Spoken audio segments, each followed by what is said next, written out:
Ekonin fans black screening of Quezon movie.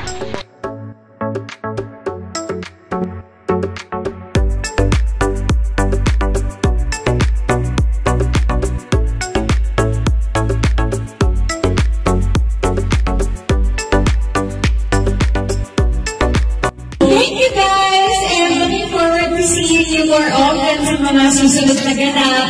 Sana po, ulit-ulitin nyo pa ang Quezon. Ano yun? Yung sa inyo. Oh!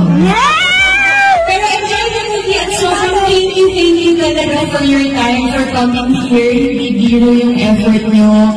Sa lahat ng mga Instagram pictures, edit, tag, tweet, sobrang halaga. So, thank you. Hi!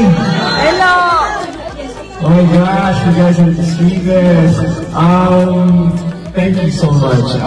This is a special sandwich. Thank you. Nag-rounds kami every day para promote yung pelikula. And of course, hindi namin mamimiss itong event na ito. Thank you for organizing this. Shall I say, Echo Me? Yes! Tagal na akong walang ganitong mga ganap. And of course, hindi namin mamimiss itong event na ito. Thank you for organizing this. Shall I say Echo Ni? Yes! Matagal-tagal na ako walang ganitong mga ganap na mga groups and everything, but we really appreciate your love and the entire cast of Quezon. Of course, are very, very grateful para sa inyo that. Before that, I'm gonna pass on the mic to Ana. Ay, meron pa palang mic. Hello! Magandang hapon po sa inyong lahat. Ako po si Ana Abad Santos. Part po ako ng Quezon. Maraming salamat po.